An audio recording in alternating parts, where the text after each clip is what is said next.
स्वागत है आप सभी का 10 का दमदार ट्रेड पे। ये कार्यक्रम आप देखेंगे अनुज मेरे साथ आपकी स्क्रीन पे 18625 ये निफ्टी का स्तर है और इस कार्यक्रम की जो पूरे के पूरी का सीक्वेंस जो है वो मैं आपकी स्क्रीन पर रखता हूँ। हमारे साथ दो खास मेहमान जुड़ेंगे इस कार्यक्रम में।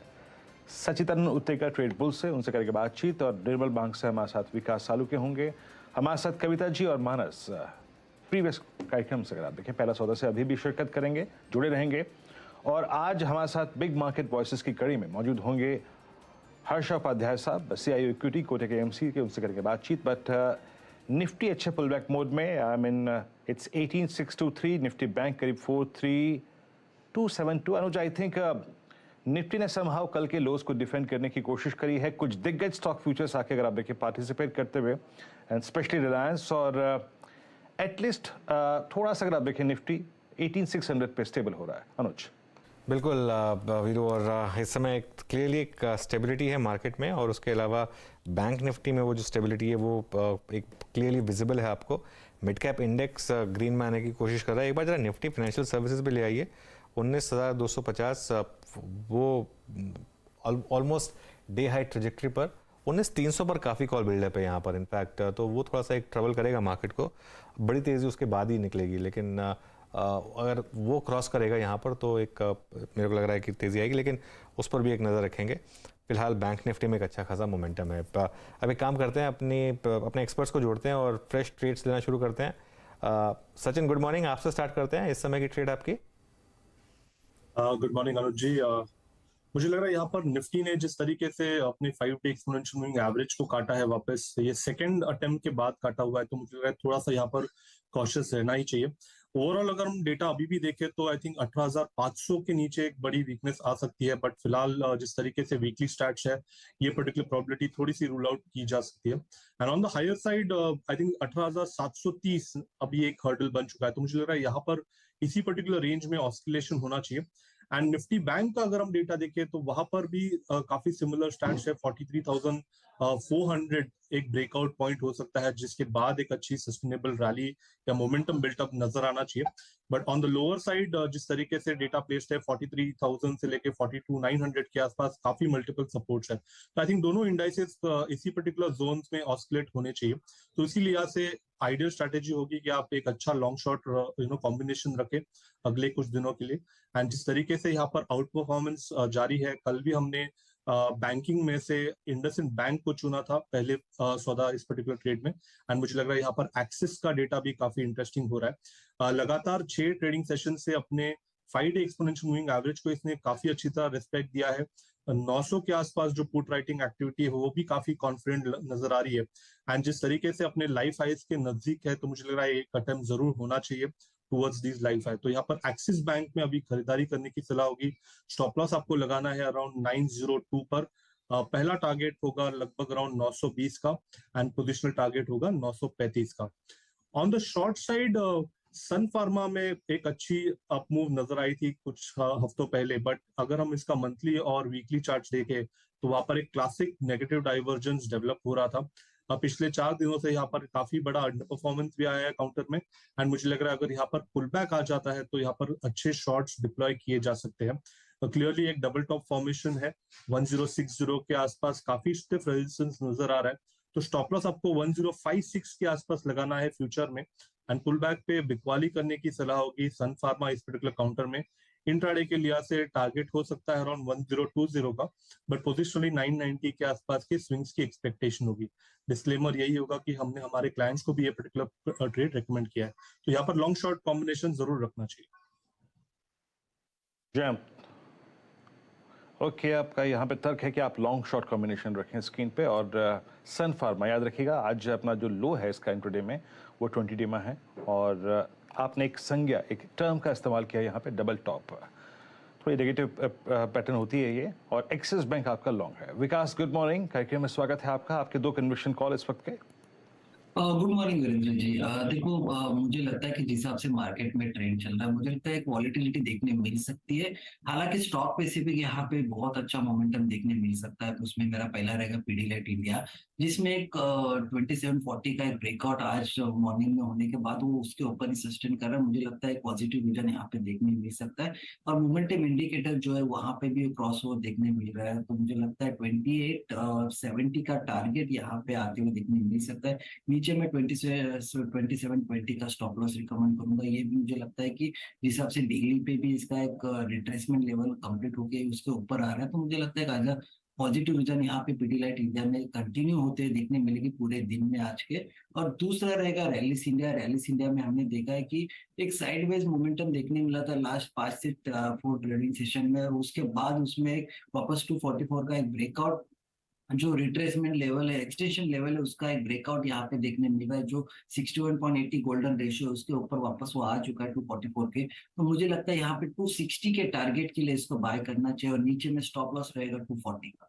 ओके, रैलिस इंडिया तो कैश मार्केट का एक सौदा आपके लिए समय आता हुआ। मार्केट थोड़ा सा ऊपरी लेवल पे परेशान कर रहा है क्लियरली। यहाँ पर एक वन वे ये नहीं है कि मार्केट नीचे आया और वहाँ से बाइंग आ गई, बाइंग आई नीचे, लेकिन थोड़ा सा ऊपरी लेवल पर वापस एक सेलिंग प्रेशर भी है, और क्लियरली आईटी मार्केट को अभी भी परेशान कर रहा है। हालांकि बजाज फाइनेंस अब टॉप गेनर बन गया है निफ्टी का, तो वहाँ पर एक इस समय एक अच्छा खासा मूव है। मानस, कोई फ्रेश ट्रेड आपने जो आइडेंटिफाई किया हो इस समय? देखिए, पहले तो अदानी इंटरप्राइजेस पे खरीदारी करने की राय है। मेरा समझना है कि कल जिस तरह पुल बैक हमने देखा, लोअर लेवल पे बाइंग इंटरेस्ट देखा, अब स्टॉक तैयार है एक फ्रेश ब्रेकआउट के लिए। तो अदानी इंटरप्राइजेस में करंट लेवल्स पे खरीदारी करेंगे। 3909 का आपको स्टॉप लॉस रखना है, और 4075 तक के टारगेट्स आपको अदानी इंटरप्राइजेस में देखने को मिल सकते हैं। और एक कैश सेगमेंट से एक ट्रेड है, और वो इक्विटास स्मॉल बैंक का है, क्योंकि देखिए बैंकिंग फेवर में है। यहाँ पर ट्रेंड बहुत पॉजिटिव है। इक्विटास लगातार हाई टॉप हाई बॉटम बना रहा है। 58 का एक अहम रेजिस्टेंस आज ब्रीच हुआ है, वहां पर वॉल्यूम देखने को मिले हैं। तो यहाँ पर आपको खरीदारी करनी है। 57 रुपीज के स्टॉप लॉस खरीदारी करिए, 65 रुपीज के टारगेट के लिए।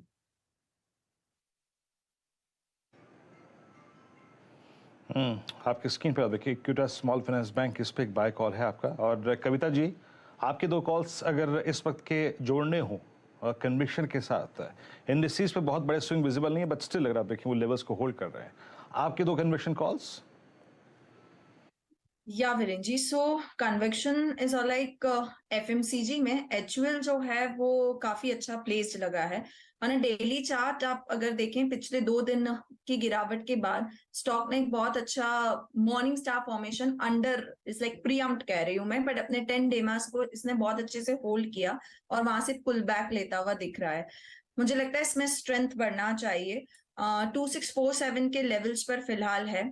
2670 2690 के लेवल्स के लिए Hindustan Unilever will be the by side call, जहां 2620 का आप एक स्टॉप लॉस मेंटेन कर सकते हैं।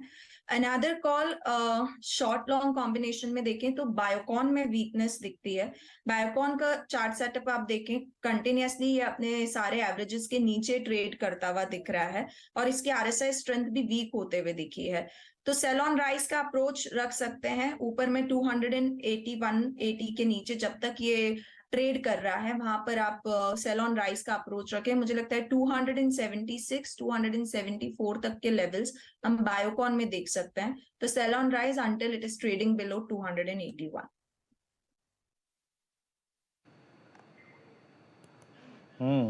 आपकी स्क्रीन पर आप देखिए एक शॉर्ट कॉल भी है।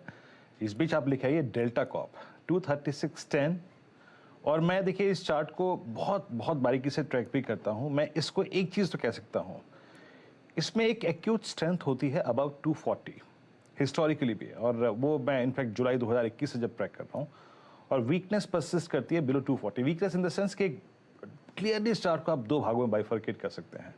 But Anuj, closer to December end, closer to new year, आप क्योंकि अगर आप देखें इसमें ज़्यादा निपुण हैं, डेल्टा कॉप का चलने के पीछे कारण है। अच्छा, कोई प्लान गोवा का इस बार? अभी तो नहीं, मैं दिसंबर में नहीं जाता गोवा। वीडियो दिसंबर में, मतलब गोवा जाना दिसंबर में थोड़ा सा मैडनेस है। मैं एक्चुअली मैं एक बात बताऊँ, मेरा एक ट्रैक रिकॉर्ड रहा है भीड़। मेरा एक ट्रैक रिकॉर्ड रहा है। मैंने कभी दिसंबर एंड में या जनवरी फर्स्ट वीक में छुट्टी नहीं ली, कभी नहीं ली, मैं लेता ही नहीं हूँ। क्योंकि एक ना मैं न्यू ईयर पे कहीं बाहर जाता हूँ, क्योंकि सब चीज़ें एक तो बहुत एक्सपेंसिव हो जाती हैं। अच्छा, एक्सपेंसिव होने के बाद भी आपको कुछ सर्विस नहीं मिलती है। प्रॉब्लम ये है कि एक्सपेंसिव चलो आप एक बार दे भी दें कि न्यू ईयर है, चलो ईयर एंड है। इस समय अगर आप गोवा जाएंगे, स्पेशली अगर लास्ट वीक में आप गोवा जाएंगे, तो सबके सब वो फॉरेनर्स के पीछे घूम रहे होंगे, आपको कोई देखेगा नहीं वहाँ पर, और इतनी भीड़ होती है, कोई मतलब नहीं है। ये जब भीड़ छट जाए तो मैं नॉर्मली एक्चुअली पहले तो मैं अपना बर्थडे हर बार गोवा में सेलिब्रेट करता था, लेकिन उसके बाद अब बजट उसके अगले दिन ही आने लग गया, तो इसके लिए वो थोड़ा सा एक इशू आ गया। पिछले 3-4 साल से वो थोड़ा प्लान थोड़ा सा ख़राब हुआ है। लेकिन हाँ, मतलब दिसंबर जनवरी में नॉर्मली अवॉइड करता हूँ ट्रैवल करना, क्योंकि सब चीज़ें बहुत महंगी हो जाती हैं उस समय पर, तो थोड़ा सा एक रिस्क रिवॉर्ड फेवर में नहीं होता है। जी लेकिन याद रखिएगा, डेल्टा कॉप इस वक्त रिस्क रिवॉर्ड रेशो बहुत बेहतरीन पोस्ट करता है। सचिन जी, आपसे एक राय चाहूंगा डेल्टा कॉप पे। अगर किसी भी सर्कमस्टेंसेस में 240 के ऊपर ट्रेड करने लग जाए तो आपका व्यू क्या होगा? और प्लीज एक व्यू रिलायंस पे भी शेयर कीजिएगा, क्योंकि रिलायंस अब डे हाई पर है और रिलायंस बखूबी निफ्टी की इस तेजी को अब तक के, मतलब जो लोअर लेवल से पुल बैक आया है, उसको स्पॉन्सर कर रहा है। दोनों ट्रेड्स पे आपका view? Good morning Virendra ji, clearly delta corp का अगर हम डेटा देखें तो काफी एविडेंट है कि 245 250 के आसपास इसे थोड़ा सा सप्लाई जरूर मिलता है, बट पिछले 8 हफ्तों से अगर हम डेटा देखें तो वहां पर काफी अच्छा स्क्वीज यहाँ पर नजर आया था, अपने शॉर्ट टर्म एवरेजेस के ऊपर काफी अच्छी तरह इसने अपने आप को मेंटेन किया है। तो मुझे लग रहा है यहाँ पर जो कल के सत्र में जो एक मोमेंटम मिला है 235 के ब्रेकआउट के बाद, मुझे लग रहा है वो थोड़ा सा और एक्सटेंड होना चाहिए। सो आई थिंक 242 से लेके 245 के टारगेट के लिए अपनी लॉन्ग पोजीशन यहाँ पर रिटेन करने की सलाह होगी 232 के स्टॉप लॉस के साथ। एंड जहां तक रिलायंस की बात है, मुझे लग रहा है आज का पूरा जो स्ट्रेंथ आ रही है इंडेक्स में, मुझे लग रहा है वो रिलायंस ड्रिवन ही है। एंड 2700 का एक इंपॉर्टेंट सपोर्ट जोन था जो इसने कल के सत्र में ब्रेक किया था, उसके बाद एक स्विंग बना के वापस ये 2700 के ऊपर के कोट्स दे रहा है। तो मुझे लग रहा है यहाँ पर थोड़ा सा कॉशियस रहना चाहिए। अगर किसी की शॉर्ट पोजीशन है तो यहाँ पर प्रॉफिट बुक करने की सलाह होगी।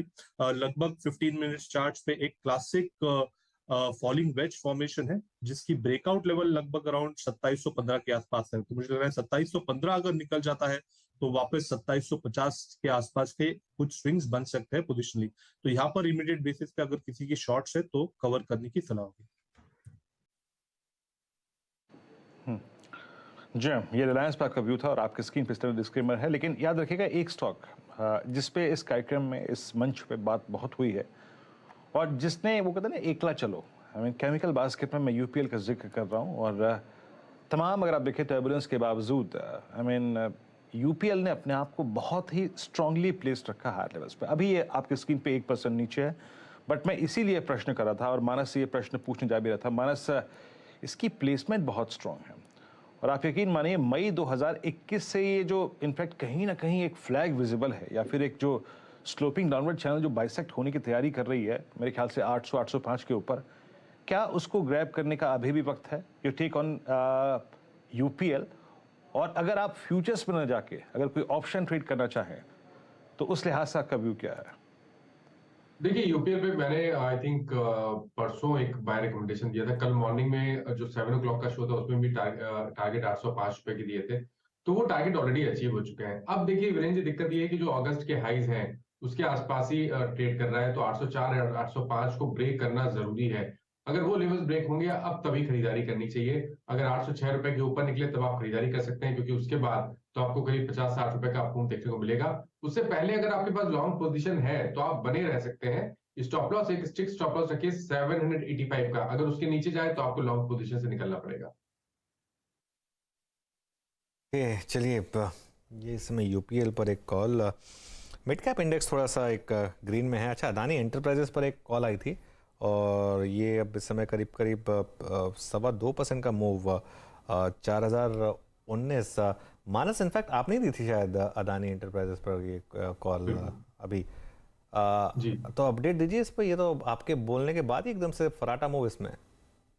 बिल्कुल। देखिए 79, 70, 79, 80 के आसपास के भाव थे, वहां पर रिकमेंडेशन दिया था। स्टॉप लॉस 7909 के थे, 7960 का भाव था और अभी भाव है 7025 का। देखिए एक बड़ा मूव मिल गया करीब 5-6 मिनट में, तो आई थिंक बेहतर रहेगा अब स्टॉप लॉस बढ़ाने की जगह नहीं दिख रही है, अभी कोई ऐसा कोई सिग्निफिकेंट सपोर्ट नहीं दिख रहा है जहां आपको स्टॉप लॉस लगाना चाहिए।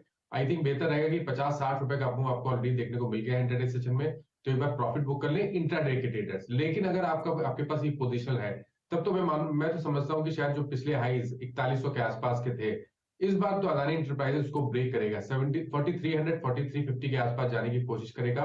तो पोजिशनल ट्रेडर्स बने रहे, स्टॉप लॉस को रिवाइज करके 3940 कर लें, लेकिन अगर आप इंट्राडे ट्रेडर हैं तो एक बार प्रॉफिट बुक कर लेना बेहतर है। ओके, इंट्राडे ट्रेडर तो देखिए प्रॉफिट बुक कर सकते हैं, लेकिन अगर आप एक थोड़ा सा पोजिशनल इसको रखेंगे तो 4300 4350 जो उसकी previous all time high trajectory है, उसको भी ये स्टॉक शायद क्रॉस कर सकता है। चलिए, ये इस समय एक व्यू है। अब अगर हर्षा जी जुड़ गए हमारे साथ, अच्छा उनको जोड़ेंगे ज़रा 2 मिनट में। कविता जी, एक बजाज फाइनेंस पर अगर आपका व्यू है तो वो दीजिए ज़रा।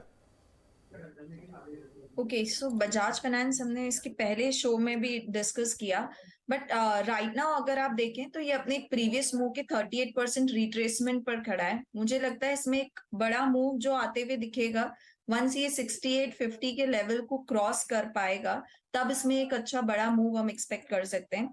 इंट्राडे के लिहाज से 6730 ये एक इम्पॉर्टेंट रेजिस्टेंस है। वंस ये क्रॉस कर पाता है 6730 तो 6800 तक के लेवल्स की तरफ बढ़ सकता है बजाज फाइनेंस। ऑलरेडी अगर पोजीशन किन्होंने अगर मॉर्निंग शो में ली है तो they should maintain the stop loss of 6680 on their position. जी हाँ। अच्छा, अभी बात करते करते एक स्पेस में याद रखिएगा मूव जनरेट हो रहा है, और वो है सीमेंट। सीमेंट पूरा का पूरा डे हाई पे, रैमको सीमेंट्स, एसीसी, इंडिया सारे डे हाई पे फ्लोट करते हैं। स्पेशली जो लीडरशिप ली है वो ली है एसीसी ने इस वक्त, और एसीसी अपने जो करियर की हाईएस्ट ट्रजेक्टरी के आसपास डोल रही, वो जो 4-5 कैंडल्स हैं उनमें एंटर करना शुरू कर दिया है।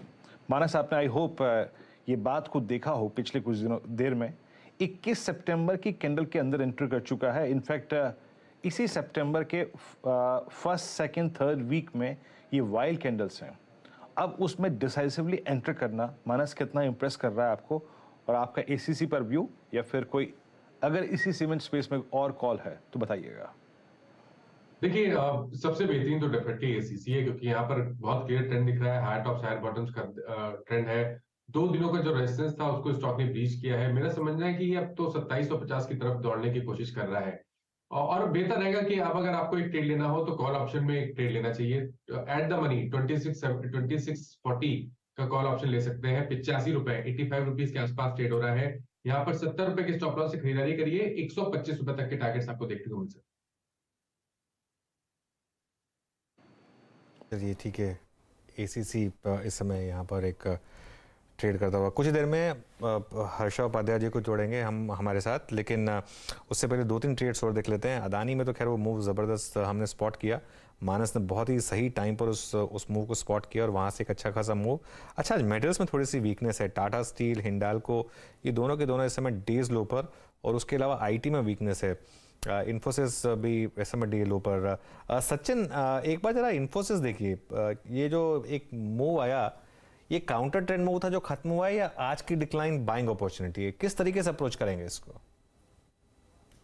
अनुज जी, मुझे लग रहा है यहाँ पर थोड़ा सा एक कंसोलिडेशन की जरूरत होगी। इनफैक्ट काफी बड़े लंबे अपमूव के बाद यहाँ पर थोड़े से कंसोलिडेशन या साइडवेज के संकेत आ रहे हैं।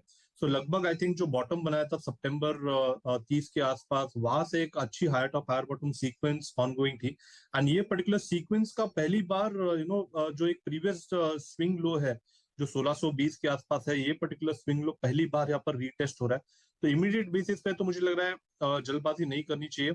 मुझे लग रहा है थोड़ा सा समय देना चाहिए इस पर्टिकुलर चार्ट को और थोड़ा इवॉल्व होने के लिए, एंड प्रोबेबली अगर ये पर्टिकुलर लो वायलेट नहीं होता देन एक फ्रेश ट्रेड इनिशिएट किया जा सकता है on the long side. Else I think 1620 अगर यहाँ पर वायलेट होता है तो पॉसिबिलिटी ज्यादा है कि यहाँ से एक कंसोलिडेशन ट्रेंड नजर आ सकती है अगले कुछ हफ्तों के लिए।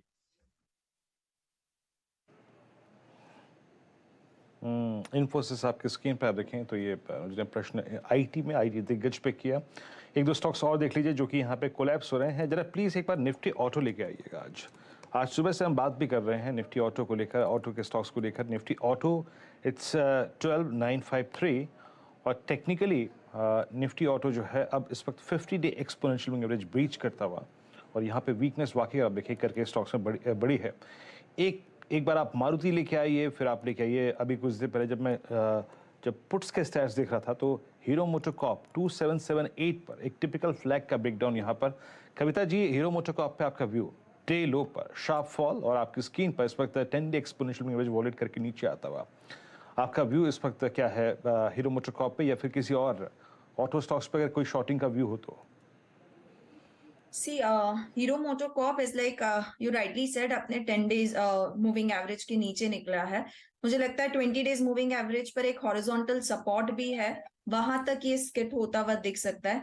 इमीडिएट 2779 के लेवल्स के पास है, 2768 2750 के लेवल्स तक पॉसिबल डाउनसाइड हम यहाँ पर देख सकते हैं।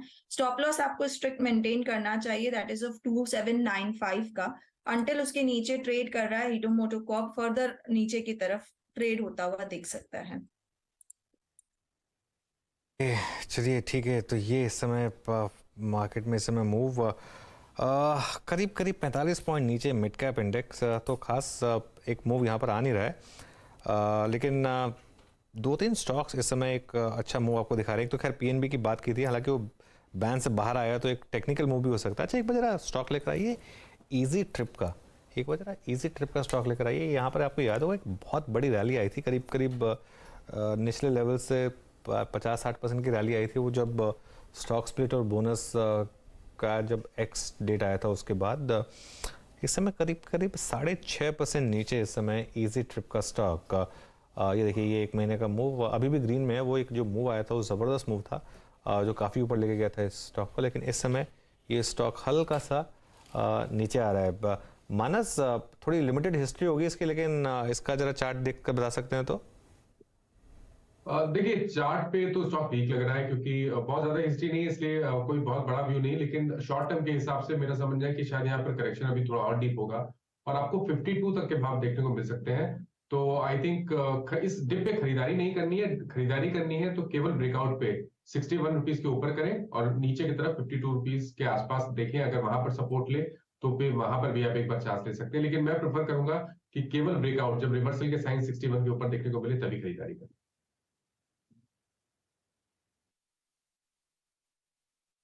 इस बीच याद रखिएगा, जो प्रेशर पॉइंट था आज बाजार का सबसे बड़ा, वो था निफ्टी आईटी, और 404 अंक नीचे, मतलब आप समझ लीजिएगा कि 28 नवंबर के बाद पहली बार निफ्टी आईटी जा रहा है अपना shortest moving average 10 day exponential moving average को टेस्ट करने के लिए। और कल के जो एक्सीडेंट्स थे उसमें से आपको याद होगा, एक बार परसिस्टेंट लेके आइए, कल नीचे था, आज करीब 4187 पे डे लो पर ट्रेड करता हुआ। यहाँ पर पेन है आपकी स्क्रीन पे, डे लो पर आके ट्रेड करता हुआ यहाँ पर। एक बार विकास जरा परसिस्टेंट पर अपना व्यू रखिएगा।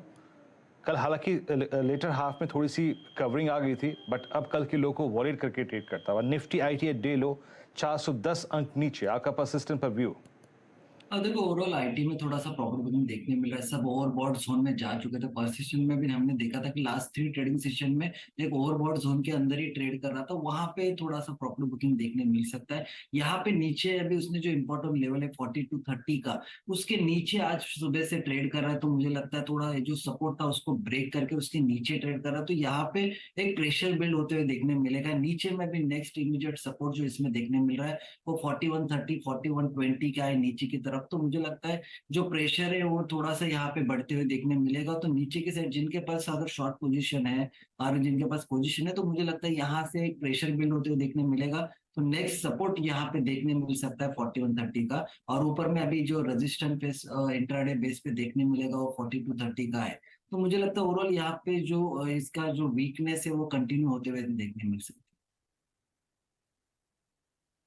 परसिस्टेंट सिस्टम्स, देखिए कल भी इसमें वीकनेस थी एक जेपीएम के डाउनग्रेड के बाद, और आज भी इस समय हल्की सी एक वीकनेस आप परसिस्टेंट सिस्टम्स में देख रहे हैं। और देखते हैं यहाँ से कहाँ जाता है।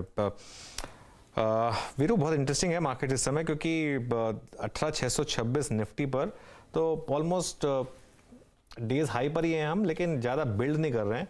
लेकिन एक अच्छी चीज़ हुई है कि कल का लो हमने प्रोटेक्ट किया है, मोर और लेस 10-12 पॉइंट इससे नीचे गए, और बैंक निफ्टी अभी भी देखिए 43,200-250 के ऊपर ही ट्रेड कर रहा है, और आज वीकली एक्सपायरी भी। अच्छा, बाय द वे एक बार जरा वो वापस अदानी एंटरप्राइजेस लेकर आइए, ज़बरदस्त मोमेंटम है स्टॉक में। कल इसमें एक फॉल्स ब्रेकडाउन था, कल पहले घंटे में गिरा था, उसके बाद ऊपर आया और वहाँ से आपने एक मूव देखा। चलिए काम करते हैं, एक स्टोरी ब्रेक करते हैं। लक्ष्मण जी जुड़ रहे हैं हमारे साथ, एक यूरिया के ऊपर एक कोई स्टोरी ब्रेक करने वाले हैं वो। लक्ष्मण जी गुड मॉर्निंग, बताइए क्या स्टोरी ब्रेक कर रहे हैं? Good morning. दरअसल यूरिया को लेकर के और पीएनके फर्टिलाइजर को लेकर के खबर है। खबर यह है कि यूरिया के लिए सरकार फिक्स्ड कॉस्ट को रिवाइज करने की तैयारी कर रही है। फिक्स्ड कॉस्ट ये होता है कि जब सरकार लागत कैलकुलेट करती है तो जितनी उत्पादन लागत होती है, कॉस्ट होता है, कॉस्ट ऑफ प्रोडक्शन, उसको तय करती है। अभी ये जो कॉस्ट ऑफ प्रोडक्शन है वो 2002-03 के बाद रिवाइज नहीं हुआ है, जबकि लागत लगातार बढ़ती जा रही है। तो इंडस्ट्री ने इसकी मांग की थी कि 12% जो प्रॉफिट आफ्टर टैक्स कंपनी का बनता है सालाना, उस हिसाब से उसमें बढ़ोतरी करिए। तो अब सूत्र बता रहे हैं कि इस मुद्दे पर इंडस्ट्री की मांग और सरकार के बीच में बैठकें हो चुकी हैं और बहुत जल्द इस बारे में यूरिया के फिक्स्ड कॉस्ट को सरकार रिवाइज कर सकती है। इसका मतलब ये होगा कि यूरिया बनाने वाली कंपनियों को ज्यादा सब्सिडी मिलेगी, ज्यादा सरकार का सपोर्ट मिलेगा। एक और है पीएनके फर्टिलाइजर। इसके एमआरपी को सरकार ने कुछ दिन के लिए रोक दिया था जब अंतर्राष्ट्रीय बाजार में कच्चे माल की कीमतें काफी ज्यादा बढ़ रही थी। अब चूंकि अंतर्राष्ट्रीय बाजार में कच्चे माल की कीमतें काफी कम होती दिख रही हैं, तो अब इसको फिर से रीस्टोर किया जा सकता है कि मार्केट बेस्ड एमआरपी तय किया जाए और उसके हिसाब से सब्सिडी तय की जाए। तो इन दोनों ही प्रस्तावों पर गंभीरता से विचार हो रहा है और इंडस्ट्री का भी मानना है कि बहुत जल्द इस बारे में सरकार की तरफ से कदम उठ सकता है, क्योंकि कई दौर की बैठकों में सकारात्मक संकेत मिले हैं।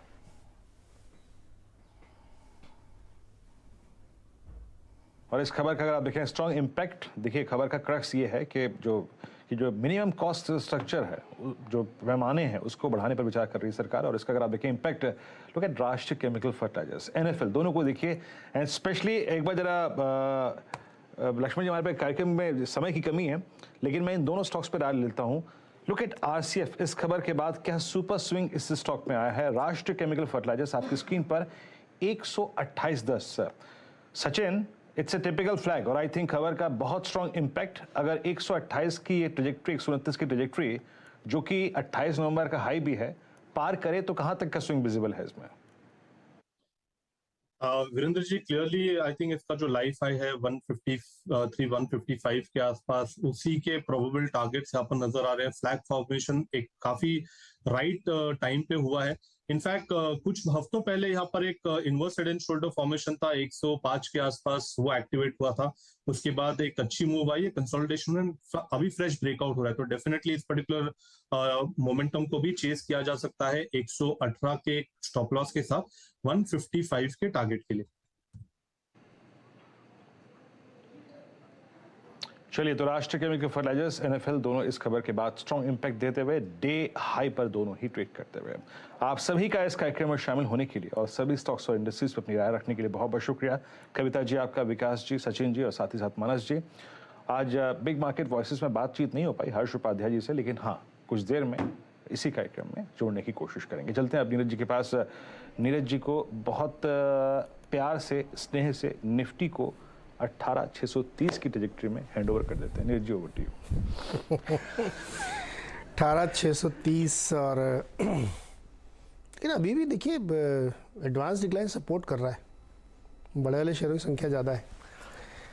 खैर, ये एक थोड़ा सा ध्यान रखिए, 2-3 दिन से लगातार ऐसी थोड़ा स्लाइड है, लेकिन देखते हैं शाम तक क्या होता है। एक तो क्रेडिट पॉलिसी से पहले भी थोड़ा सा संकोच होगा मार्केट को, लेकिन सरकारी बैंकों में अच्छी तेज़ी आज भी दिख रही है। बड़ौदा देखिए, बैंक ऑफ इंडिया देखिए, और चीनी शेयर्स पे पूरा सेक्टर, चूँकि वो प्रोडक्शन कम होने की बात जो कही गई है।